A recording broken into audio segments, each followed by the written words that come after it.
ওরে আমার লোক, মুমিন লোক, তোদেরকে যারা আমি জান মাল কিনে নিয়েছি, আমার জানটা পৃথিবীতে হাটে ঘাটে মাঠে বাজারে দোকানে ক্ষয় করবি, খবরদার যেখানে প্রকাশ্যে দিনের বেঈমানি কাজ চলছে, কাবিরা গোনা চলছে, জুয়া চলছে, তাস চলছে, লুবু চলছে, দাবা চলছে, লুচ্ছামি চলছে, বেশ্যাগিরি চলছে, সুদ চলছে, ওই জায়গায় মুমিন তুমি দাঁড়াবে না, ওই জায়গায় তোমার দাঁড়ানো নিষেধ।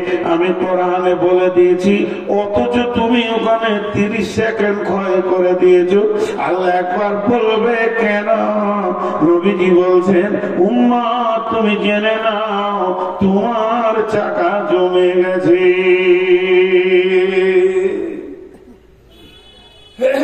জানের হিসাব,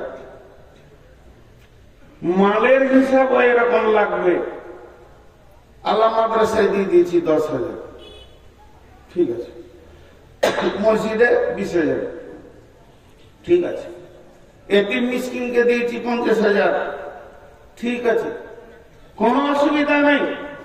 আমি বলেছি মালগুলো ওখানে দাও। হুট করে বলে দিলে পূজার চাঁদা চাইছিল, মাত্র 2 টাকা দিয়েছি, কেন?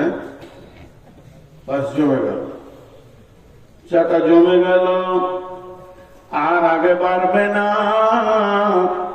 অতএব ইন্না ইলাইনা ইয়াবাহুম সুম্মা ইন্না আলাইনা হিসাবাহুম। আল্লাহ তাবারক ওয়া তাআলা বলছেন, আমি মুমিনের জান, মুমিনের মাল জান্নাতের বিনিময়ে কিনে নিয়েছি।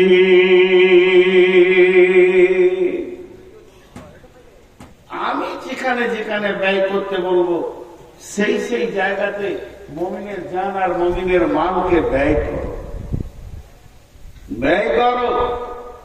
কিন্তু আমরা উল্টো জায়গায় ব্যয় করি। ইকাতিলুনা ফি সাবিলিল্লাহি ফায়াকতুলুনা ওয়া ইকতালুনা ওয়া'দান আলাইহি হাক্কান ফিত তাওরাতি ওয়াল ইনজিলি ওয়াল কুরআন। আল্লাহ কত বড় কথা বললেন।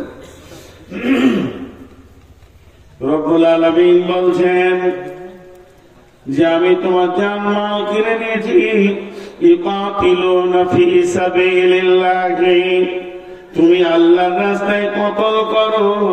ফায়াকতুলুনা ওয়া ইকতালুনা, প্রয়োজন হলে তুমি নিজের মাথা দাও, না হলে কারো মাথা নাও। মেন হচ্ছে আমার দ্বীনকে বাঁচাতে হবে। আমি আমার দ্বীনের জন্য তোমাদেরকে পাঠিয়েছি। হে মুমিনের দল, যে দিক থেকে আমার দ্বীন বাঁচবে ওটাই করতে হবে। প্রয়োজনে তোমার জান যাবে, প্রয়োজনে তুমি জান নেবে, থাকতে হবে আমার দ্বীন। আল্লাহ তাবারক ওয়া তাআলা বলছেন, বিবাইয়ুকুমুল্লাযী বায়াতুম বি, কে এমন আছো আমার সঙ্গে ব্যবসা করবে, আমি তার সঙ্গে বিজনেস করতে রাজি আছি, আমি তাকে আপনার শেয়ার পার্টনার নেব, সে আমার সঙ্গে বিনিময় বিজনেসে বসবে। আমি এটা ওয়াদা করেছি, তাওরাতে করেছি, ইনজিলে করেছি, কোরআনেও করেছি। হে মুমিন, তোমার জান মাল আমার, আর আমি দিয়ে দিব তোমাকে জান্নাত। অতএব মুমিন, তুমি নিজের মালের ব্যাপারে নিজেকে স্বাধীন মনে করিও না, আর নিজের জানের ব্যাপারেও নিজেকে স্বাধীন মনে করিও না।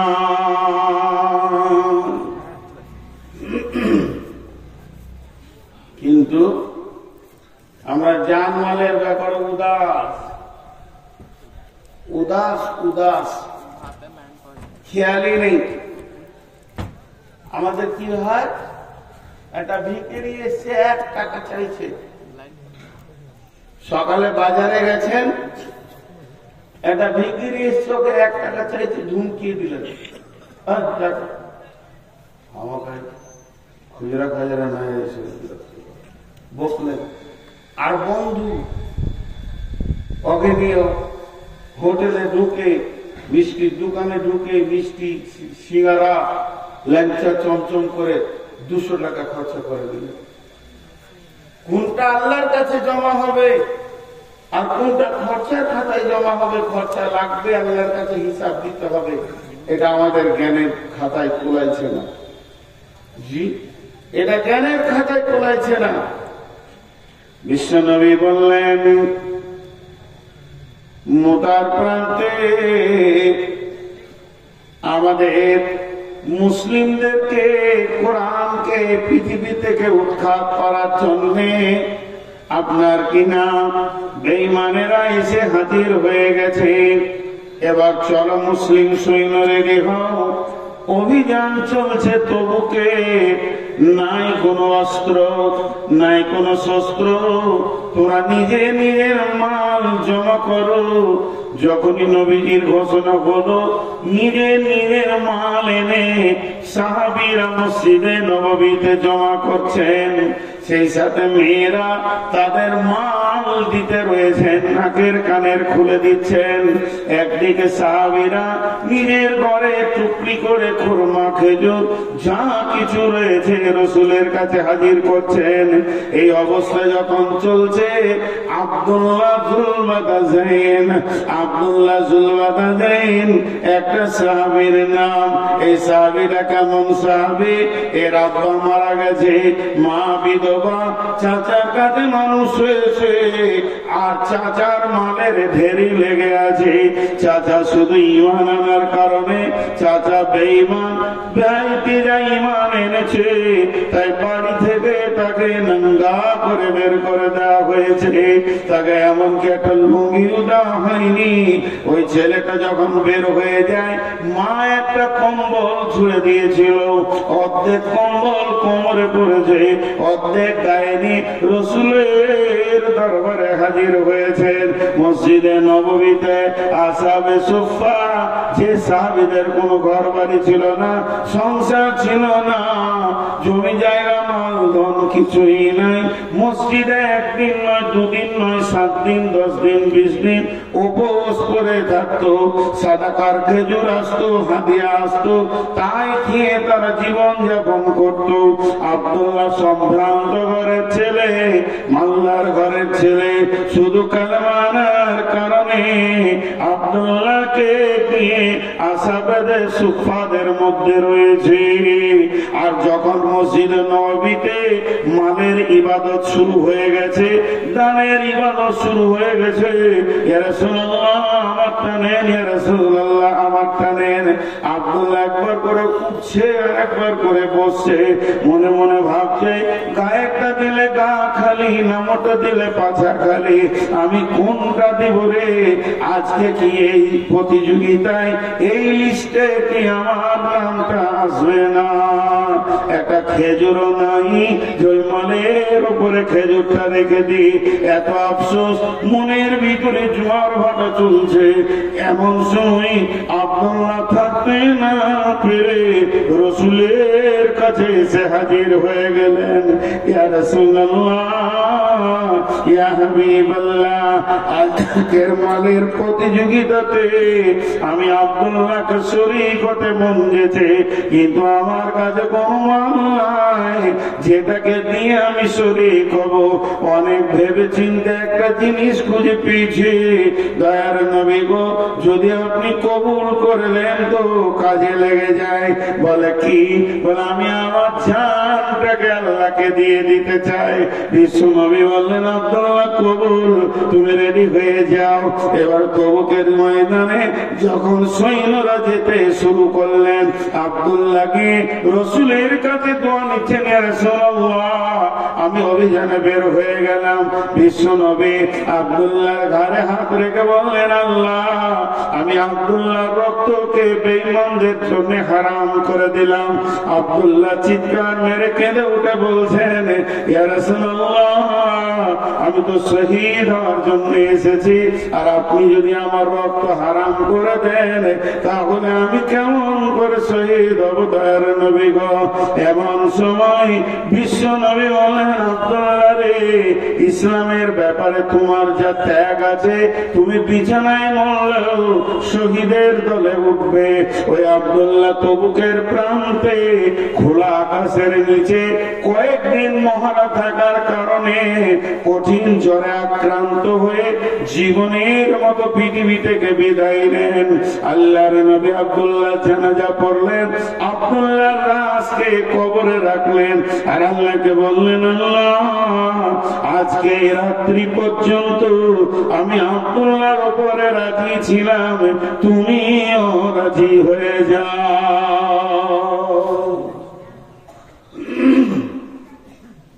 সবাই যে স্টেজ থেকে পালালো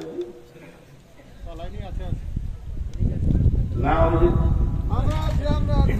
কথা হয়ে গেছে, আপনারা যে থাকে খুলে দাও, খুলে দাও। বাংলাদেশে নিয়ে আসেন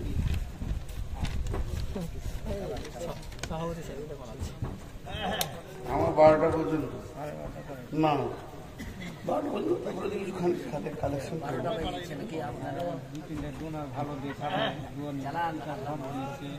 খুব শুনেছি, ওইগুলো শুনে মনটা ভরলো না। ওই ফাঁকা জায়গাতে আপনি আমি কি বসবো, যে আপনি বাংলাদেশকে নিয়ে আসেন, আমি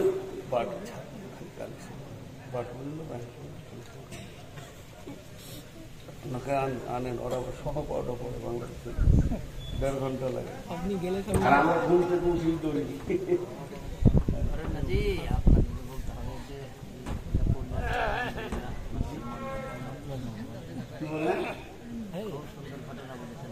জি, তো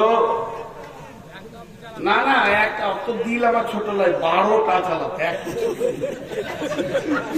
আমি বেশি দিতে চাই, ওরা কম দিতে।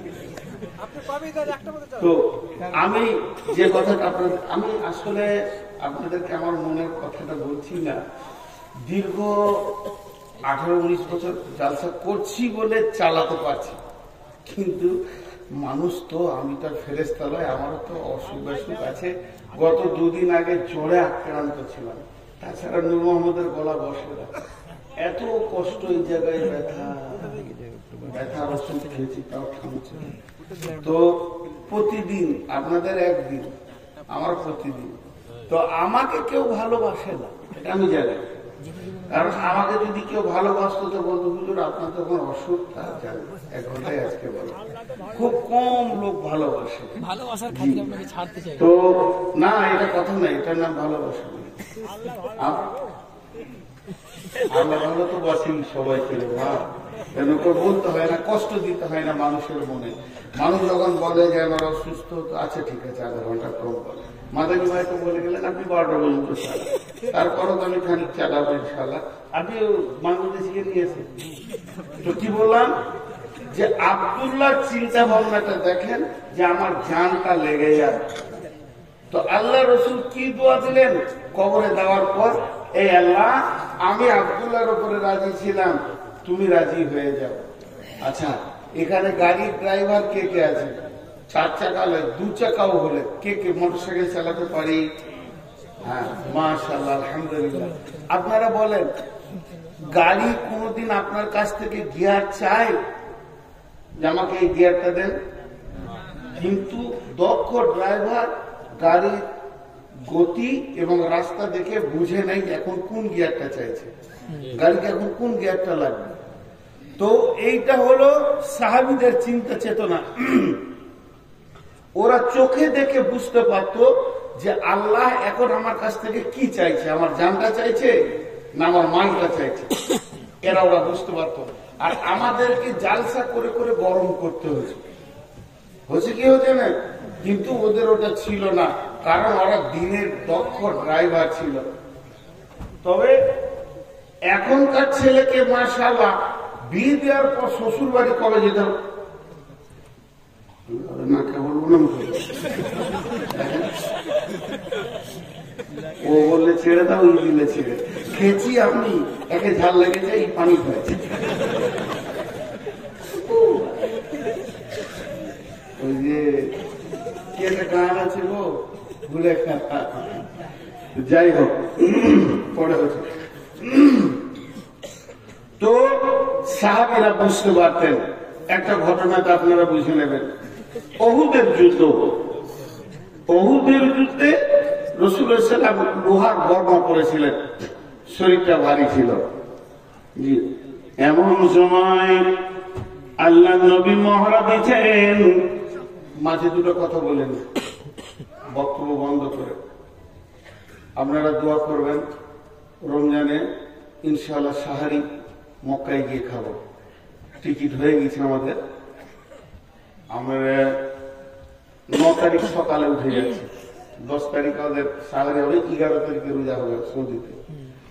তো যদি কেউ উমরা করতে চান বা হজ, মক্কা মদিনার ইতিহাসে উহুদের কথাটা বললে আমার চোখে পানি আসে। যতবার উহুদের প্রান্তে গিয়েছি, মানে আমি যে সব জানতা তা লাই, আমাকে কানে ধরে পড়াবে 20 বছর এরকম আছে। তা একটা ছোট্ট ঘটনা আপনাদেরকে, এটা দামি কথা মাঝে বলে নিচ্ছি, ভুলে যাব।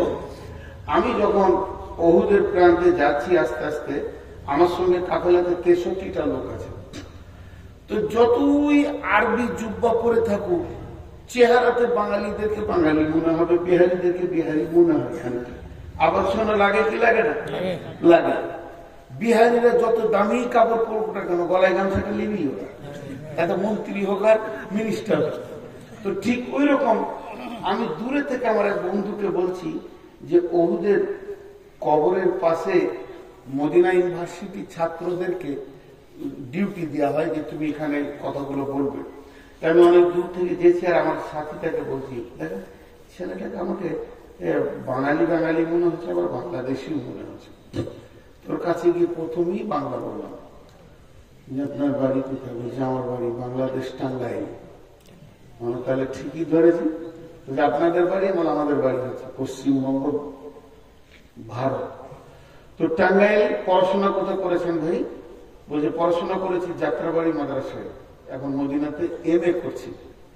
তো কি নিয়ে MA করছেন? বলছি হিস্টোরি নিয়ে MA করছেন। না আসল পেয়ে গেছি, যে লোক খুঁজছিলাম ওইটাই পেয়েছি। কারণ ইতিহাস যারা পড়াশোনা করছে তারা বেশি বলতে পারবে, আসমাউ রিজাল্টে যারা পড়বে তারা ফতোয়া বলতে পারবে, আর যারা তফসিলে পড়বে তাহলে কোন কোরআনের আয়াতটা কিভাবে নাজিল হয়েছে ওরা বলতে পারবে। তো হিস্টোরির মাল খুঁজছিলাম, এতদিন তো পেয়েছি। তো আমি তখন বললাম, আমার মামার নাম করে, নিজের মামা, ওনাকে চেনেন? বলে হ্যাঁ, উনি আমার শিক্ষক বাংলাদেশে। অনেক পরিচয় হলো। যে তারপর আমি বললাম যে এই 60টা কাফেলায় আমার লোক আছে, এরা বাঙালি, এদেরকে উহুদের যুদ্ধটা একটু বলে দেন।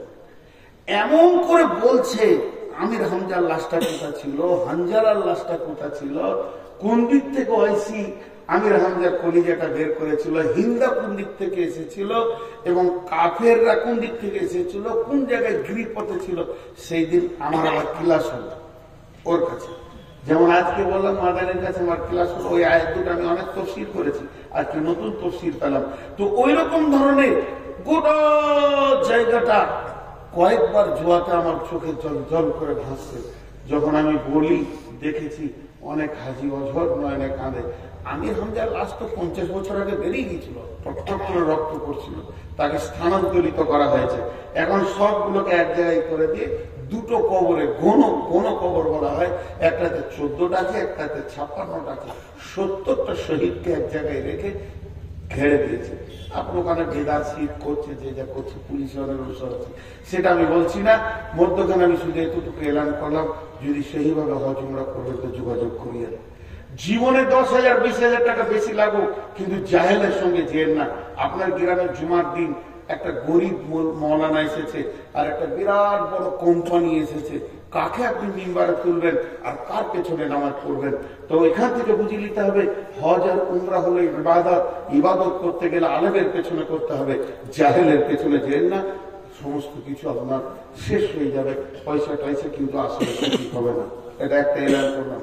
দ্বিতীয়, কোনো ভালো মেধা ছেলে যদি আমার মাদ্রাসায় পড়তে চান, আমি একটা মাদ্রাসার দায়িত্বে আছি, দায়িত্ব নিচ্ছি, এবং সেই মাদ্রাসায় যদি পড়তে চান, জামাতের কোনো ছেলে হলে দক্ষ শিক্ষক দিয়ে তাদেরকে পড়াশোনা করা হবে, এবং তাদেরকে সুন্দরভাবে দিনী শিক্ষার একটা ব্যবস্থা করা আছে। যোগাযোগ করবে আমার নাম বলে, দুটো বলে দিলাম। এখন সেই উহুদের কথাটাই বলছি। আবার উহুদের প্রান্তে বিশ্বনবী মহড়া দিচ্ছেন, জিহাদে লড়াই করার থেকে সব থেকে দৃষ্টিকে বাদ পাখির মতো করে রাখাটাই হলো বড় কঠিন। কোন দিক থেকে কে আসছে, শত্রু দল কোন দিক থেকে আসছে, চারিদিক থেকে যেন মহড়া দিয়ে চলছেন। এমন সময় নবীজি চাইছেন একটা পাথরে উঠবো, পাথরে উঠবো, যেই বারবার ওঠার জন্য চেষ্টা করছেন, কিন্তু স্বাভাবিকতায় পাথরটা উঁচু হয়ে গেছে, বিশ্বনবী উঠতে পারছেন না। এমন সময় হযরতে তালহা, আমি বললাম প্রথমেই বলেছি সাহাবীরা জানতেন এখন কোন গিয়ারটা লাগবে, ফার্স্ট গিয়ার না সেকেন্ড গিয়ার। ইসলামকে তারা চালিয়েছে, ইসলাম নামে গাড়ির তারা ড্রাইভার ছিল, আর আমাদেরকে বলতে হবে তুমি অমুক গিয়ারটা দাও। বন্ধুরা আমার, হযরতে তালহা দেখে নিলেন নবীজি পাথরটাই উঠবেন কিন্তু পারছেন না, শরীরটা লোহার বর্মা জামা পরে নিয়ে ভারী হয়ে গেছে। তাই হযরতে তালহা পাথরটা নিচে গিয়ে শুয়ে গিয়ে বলছেন, ইয়া রাসূলুল্লাহ, আপনি আমার বুকে পা রেখে পাথরে উঠে যান। কি প্রয়োজন এটা বুঝে নিয়েছে, পাথরের নিচে শুয়ে গিয়ে বলছে আমার বুকে পা রাখেন। বিশ্বনবী তালহার বুকে পা রাখলেন, আর কি বলেন, তালহা তুমি জান্নাতকে অজিত করে দিলে, জান্নাতের সংবাদ পেল, জান্নাতের সংবাদ পেল। এরপরে ওই তালহা আবার চারিদিকে তাকিয়ে আছেন। এমন সময় দেখছেন রোমান পাহাড়, ওই পাহাড়ের প্রান্তদেশ দিয়ে একদম শত্রু দল হই করে চলে আসছে, তাদের হাতে তীর রয়েছে। লক্ষ্য করে যে তারা বিশ্ব নবীকে তীরগুলো মারবে, তাদের অন্য কাউকে লক্ষ্য নয়। হযরতে তালহা বিশ্ব নবীকে পেছন দিকে নিয়ে পাহাড়ের গুহাতে ভরে দিলেন এবং বুক পেতে দাঁড়িয়ে গেলেন। একটা নয়, দুটা নয়, দুইটি বাজুতে 180 খানা তীর খেলেন, তবু রসুলকে একটা লাগতে দেয়নি।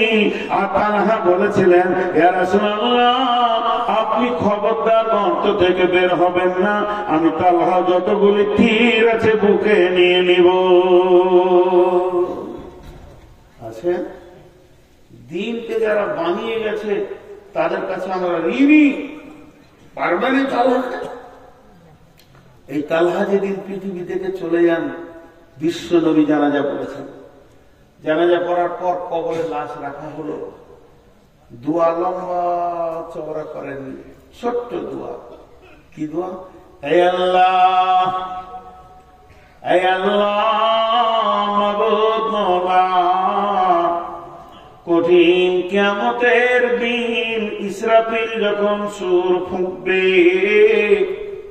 মানুষ যেদিন নাফসি নাফসি করবে, সেই রকম কঠিন দিনে আমার তালহা কবর থেকে যখন উঠবে, মাবুদ রে তোমার কাছে আবদার, আমার তালহাকে দেখে তুমি মুচকে হাসবে, আর আমার তালহা তোমাকেও দেখে হাসবে। বন্ধু কত মহব্বতের। আপনি আগে আনতে গেছেন বাস স্ট্যান্ডে, জি সাগরদিঘি ট্রেন রেলওয়ে স্টেশনে, বন্ধু যখন নামছে গেট ধরে আর চোখে চোখ পড়েছে, দেখবেন দুজনেই হাসে। এই হাসিটা নিয়ামত, দুজন দুইজনকে দেখে একটা হাসে। তো আল্লাহ তুমি সেই দিন তালহাকে দেখে হাসবে আর তালহা তোমাকে দেখে হাসবে। কত বড় কথা বললেন। এই দোয়াটা কখন পেয়েছিল? যখন 180টা তীর খেয়েছিল। আমি তো আপনাদেরকে গল্প শোনাতে বসাইনি আজকে গোপাল ভাঁড়ে। আল্লাহ বলছেন, ইন্নাল্লাহা আশতারা মিনাল মুমিনিনা, হে মুমিনের দল, আমি তোমাদের কাছ থেকে তোমাদের জান, আনফুসাহুম ওয়া আমওয়ালাহুম, এবং তোমাদের মালকে কিনে নিয়েছি, বিআন্না লাহুমুল জান্নাহ, জান্নাতের বিনিময়ে, জান্নাতের বিনিময়ে। জি ভাই, আল্লাহ তাবারাক ওয়া তাআলা আমাদের আমাদের জান মালকে জান্নাতের বিনিময়ে কিনে নিয়েছেন, এটা আমরা বুঝি না। আল্লাহ বলছে বলো তোমাদের মধ্যে 8টা গুণ আমি পাবো, التائبون العابدون الحامدون السائحون الراكعون الساجدون الآمرون بالمعروف والناهون عن المنكر والحافظون لحدود الله وبشر المؤمنين।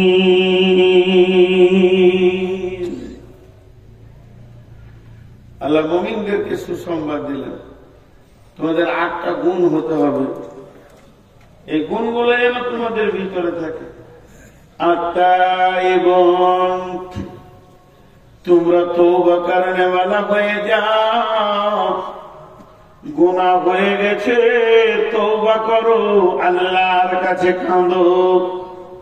তওবা এমন একটা জিনিস, আল্লাহ বলছেন ইয়া আইয়ুহাল্লাযীনা আমানু, হে ঈমানদারেরা, তুবু ইলাল্লাহি তাওবাতান নাসুহা, আসা রাব্বুকুম আইয়ুকাফিরা আনকুম সাইয়্যাতিকুম ওয়া ইউদখিলাকুম জান্নাতিন তাজরি মিন তাহতিহাল আনহার। হে ঈমানদারেরা, তোমরা তওবা করো, প্রতিজ্ঞাবদ্ধ তওবা নাসুহা, ওই তওবাটার ভিতরে এমন ইখলাস থাকবে, এমন প্রতিজ্ঞা থাকবে, যখন তুমি তওবা করবে তখন অন্তত নিয়ত করবে যে জীবনেও এ গুনাহ দ্বিতীয়বার করব না। তোমরা তওবা করনে वाला হয়ে যাও। তুবু ইলাল্লাহি তাওবাতান নাসুহা, আসা রাব্বুকুম আইয়ুকাফিরা আনকুম সাইয়্যাতিকুম ওয়া ইউদখিলাকুম জান্নাতিন তাজরি মিন তাহতিহাল আনহার। আশা করি আল্লাহ তোমার জীবনের গুনাহগুলোকে শুধু মাফ করবেন না, নেকিতে পরিণত করে দেবেন এবং এমন একটা জান্নাতে ঢুকাবে যে জান্নাতের নিচে কুলকুল করে নদী বইছে।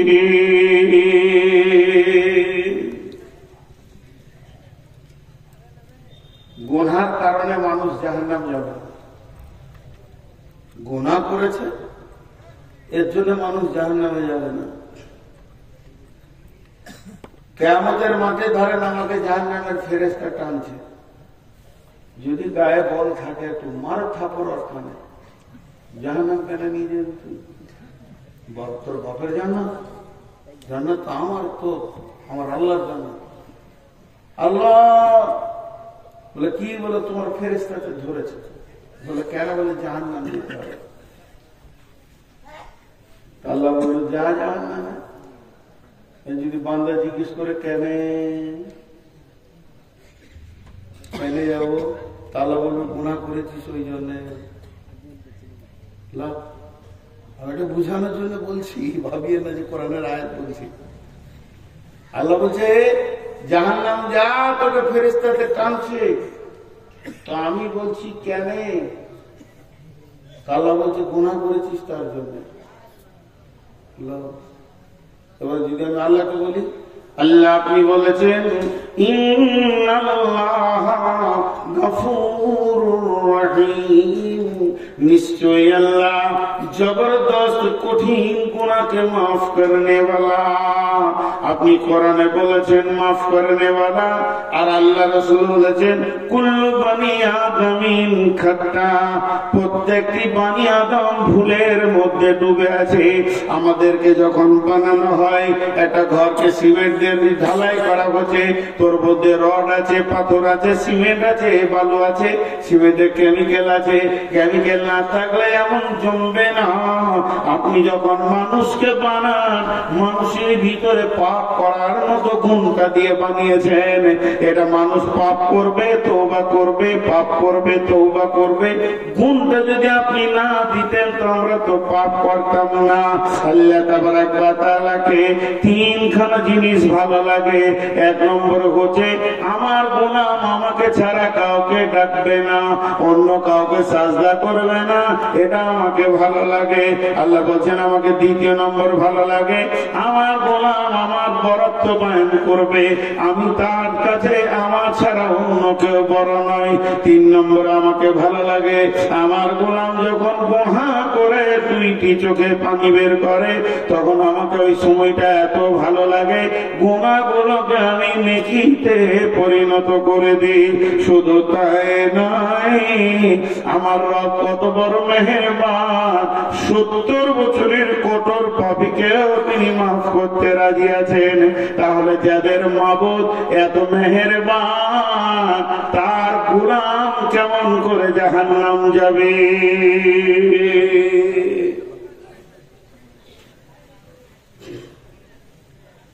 জলপাইগুড়িতে জালসা করতে গিয়েছি। জীবনের দুটো জালসার ইতিহাস আপনাদেরকে শোনাই, 30 সেকেন্ড লাগবে। আপনাদের জালসা স্টার্ট হয়েছে কখন? আসর পর। ওদের জালসা স্টার্ট হয়েছে ফজরের 1 ঘন্টা পর। স্টার্ট বিসমিল্লাহ হলো, তার আগে মাইকি বাজে না। আর একটা ঝাড়খণ্ডে গিয়েছিলাম ওই রকম। তো আমাকে অনেক রাতে দিয়েছে, লোক ঢুলছে। আচ্ছা, তো ঘুম ভাঙানোর ওষুধ কি? কিছুই খুঁজে পেয়েছি না। একটা একটা করে জাগানো যায়। আমি শুরু করে দিলাম উল্টা দিকে জালসা। উল্টা জালসা শুনেছেন? আমি বললাম বিসমিল্লাহির রহমানির রহিম। আল্লাহ তাবারাক ওয়া তাআলা কালাম পাকের মধ্যে বলছেন নামাজ পড়তে হবে না, রোজা রাখতে হবে না, হজ করতে হবে না, যাকাত দিতে হবে না। জেনা করো, ব্যভিচার করো, বেপরদা থাকো, সুদ খাও, জুয়া খেলো, লুটে লাও, মার্ডার করো, রাস্তায় রাহাজানি করো, ছিনতাই করো, যে যাকে পারবে মারো, লুটো, গাঁজা খাও, মদ খাও, কিছুই হবে না। তারপরও তুমি জান্নাতে যাবে, শুধু আল্লাহর একটা হুকুম মেনে নিলে। সব জেগে গেছে। কোন মুরগিরে এক ধাপ থেকে সব হালাল হয়ে গেল। আচ্ছা, হালাল ওদেরকে তো মজা লাগছে কি সব হালাল, হারামকে হালাল করে দেবে। একটা খালি আল্লাহর হুকুম মেনে নিবে, জান্নাতুল ফেরদৌস পেয়ে যাবো। তো আমার সামনে এক মুরব্বী পান খেয়েছিল, ও পান চিবানো বাদে করেছে। কি জালসা হচ্ছে? তো শেষ কালে আমাকে বলছে, বাপজি আমি 70 বছর বয়সে এমন জালসা শুনিনি। যে এত গুনাহ করার পরও সে জান্নাত যাবে আল্লাহর একটা হুকুম মানলে। কোথায় আছে বাপ? তা বলো কোরআন শরীফে আছে। তো আরো সহ্য হচ্ছে না। তখন বলছে কোন সূরাতে? সূরা রহমানে। কোথায় আছে? বিসমিল্লাহির রহমানির রহিম।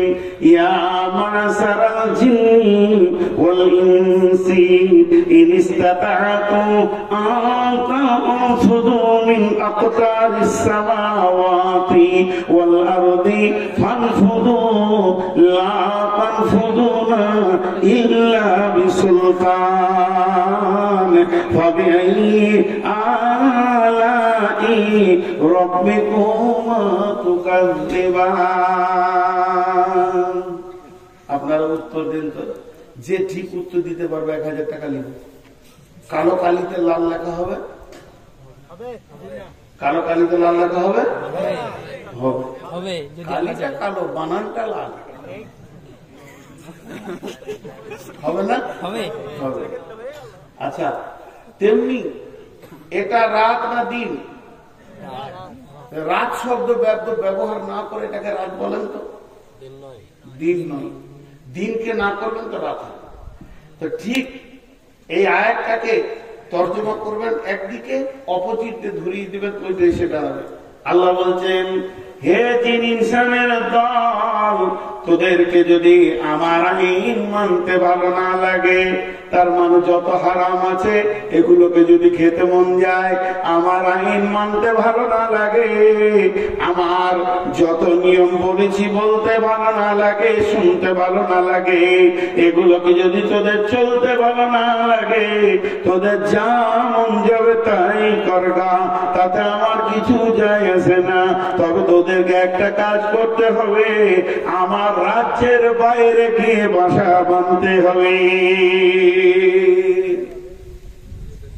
বুড়াটা তো বুঝি কোথায় যাবো বা?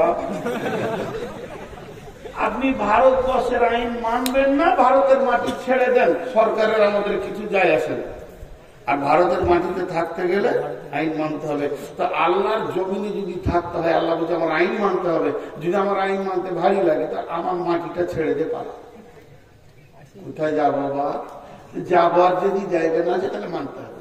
তেমনি আমি বলছি, পৃথিবীর কোন ব্যক্তি গুনার কারণে জাহান্নাম যাবে না। কিয়ামতের মাঠে আমি নূর মুহাম্মদকে ধরেছে ফেরেশতাতে। এগুলো কৌতূহলী কথা, এগুলো বলবেন না বুখারী মুসলিমের কথা, এর ভিতরে যুক্তি আছে, কৌতূহলী কথা। আমাকে বলছে ফেরেশতা জাহান্নামে চোর, আমি আল্লাহকে বলছি মাবুদ জাহান্নামের ফেরেশতা ধরেছে। আল্লাহ আমাকে জিজ্ঞেস করছে কেন? আমি বললাম ফেরেশতা টানছে, বল জাহান্নাম চ। আল্লাহকে আমি বলছি কেন? আল্লাহ বলে গুনাহ বান্দা রে, তুমি গুনাহ করেছো, তুমি গুনাহ করেছো। তখন আমি আল্লাহকে বলছি মাবুদ গুনাহ করা মানুষের ডিউটি, একে গুনার মতো করার পাশ তুমি বানিয়ে দিয়েছো, অতএব আমি আমার ডিউটি ঠিক করেছি, মাফ করার ডিউটিটা তো আপনার, তাহলে ডিউটিতে ফাঁকি কাজ চলছে। এর জন্য আল্লাহ তাবারাক ওয়া তাআলা কি বলছেন? তুবু ইলাল্লাহি তাওবাতান, আল্লাহ তাওবাতান নাসুহা। আর মুমিনের সিফাত বলতে গিয়ে বলেন তোমরা তওবা করনে ওয়ালা হয়ে যাও। আত-তাইবুন, সারা পৃথিবীর মানুষ গুনার কারণে জাহান্নাম যাবে না, বরং তওবা না করার কারণে জাহান্নাম যাবে। কথাটা বুঝে বললাম? কিসের কারণে জাহান্নাম যাবে? তওবা না করার কারণে। ছোট একটা উদাহরণ দিব। আপনাদের এখানে এসে ঝমঝম করে বৃষ্টি হচ্ছে, বর্ষার সিজনে মসজিদে উঠেছি, আর আপনাদের মাসের সেক্রেটারি দেখতে পেয়ে কি ব্যাপার নূর মোহাম্মদ ভাই, এখন তো কোনো জালসা নাই বর্ষা সিজনে, আর এসার পর উঠেছি বাড়ি, আমি না খেয়ে এসেছি, কোথা থেকে যে হুট করে এসে ঢুকলাম আল্লাহ। উনি তাড়াতাড়ি বাড়ি থেকে বিলিকে বলছে কিছু আছে, কিছু ভাত আছে আর খানিক আলু পরে আছে, বলে দুটো ডিম অমলেট করো, চলো। দিয়ে ছেলেকে পাঠালে, যার বাপ মৌলানাকে দেখে নিয়ে খাবে, গেলাম না। দ্বিতীয় ছেলেকে পাঠালে, গেলাম না। তৃতীয়বার ছেলেকে পাঠালে, গেলাম না। চতুর্থবার ছেলে পাঠালে, গেলাম না। পঞ্চমবার ছেলেকে পাঠাইলে, ভাবতো বিরক্ত করিস না, খাবো না, বলতে গেলে বিরক্ত করে। শেষকালে নিজে থাকতে না পারে সেক্রেটারি এসে বলছে ভাই চলেন, ঘরে ডাল ভাত যাই আছে দুটি খেয়ে এলেন, কোথা থেকে এসছে, হাতটা ছেঁকড়ে দেবো না, আপনি জানতে বিরক্ত করি না। তো শুয়ে পড়লাম। সকালবেলায় ফজরের নামাজ পড়ে আমি মাইকে এলান করছি যে মথুরাপুরের লোক ভালো ভাই, মেহমানের ইজ্জত করে না। আমার দাবিটা সত্য না মিথ্যা? আল্লাহ বলছে গোলাম গুনাহ তুই করবি, মাপ আমাকে করতে হবে, এটা আমার জানা আছে, তোকে জানিয়ে দিতে হবে না। এর জন্য আমি মসজিদকে পাঠালাম, ফজরের সময় ডাক, ওদের গুনাহ আমি মাফ করব, তোকে আমি পেলাম না। জোহরে ডেকেছি পাইনি, আসরে ডেকেছি পাইনি, মাগরিবে ডেকেছি পাইনি, এশাতে ডেকেছি পাইনি, গুনাহ মাপ নিয়ে চলে যা। আমি আমার ডিউটি করেছি। 5 বার যখন মসজিদ নিয়ে পেলাম না, গভীর তাহাজ্জুদের টাইমে আমার রব আপনার আমার দরজার কাছে এসে বলছে গোলাম ও গুনাহ করেছিস, জাহান্নামের আগুন জ্বলে গেছে, একবার তুই রব্বানা বলে চোখের পানিতে কাঁদ, আমি রব মাফ করার জন্য রেডি হয়ে আছি, তারপর আমি রব্বানা বলে কামলাম না, মাফ নিলাম না। অর্থাৎ মানুষ গুনাহ করার কারণে জাহান্নাম যাবে না, বরং মাফ না চাওয়ার কারণে জাহান্নাম যাবে। জি ভাই, বিদেশি বক্তা যে বয়সেরই হোক, কোন বক্তাকে বসিয়ে রেখে আমি বক্তব্য রাখি না। আজকে দুটা কথা বলে নিলাম, খালি দুটি লোক দেখতে চেয়েছি, 20,000 আর 50,000 10,000 দাঁতা কে আছেন, মাত্র 3 মিনিট দেখবো, ছেড়ে দেব। আল্লাহর গোলাম কেউ আছেন? জি, আর একজন বলেছেন, ওনার জন্য আমি ইনশাআল্লাহ দোয়া করছি, আল্লাহ ওনার রোগকে ভালো করে দেন, বলেন আল্লাহুম্মা আমিন। পেটের কঠিন রোগে ভুগছেন, আল্লাহ তার শেফায়ে কামেলা দান করুন, আল্লাহুম্মা আমিন। শেফায়ে আজেলা দান করুন, আল্লাহুম্মা আমিন। আর পৃথিবীর বুকে আল্লাহ তাবারাক ওয়া তাআলা তাকে সুস্থ জীবন দান করুন, আল্লাহুম্মা আমিন। এবং দিনের উপরে চলার তৌফিক দান করুন, আল্লাহুম্মা আমিন। বাকি ইনশাআল্লাহ আমি কাবার দরজায় দোয়া করব। খুবই ওনার কথাটা আমার মনে লেগেছে, বাপ মায়ের নামে মাশাআল্লাহ 500 টাকা দান করছে। আমি 1000, 2000, 5000, 3 মিনিট থাকবো, মাত্র 3 মিনিট। কেউ আছেন আল্লাহ গোলাম? জি, এই দোয়া নিয়ে অনেক ভেজাল চলছে, হাত তুলে না। এখন কোথায় যাব? জি, সেলিম হোসেন কোথা বাড়ি? কোলাডাঙ্গা। সব 200 টাকা নোটগুলো কোথা থেকে বেশি নিচ্ছি?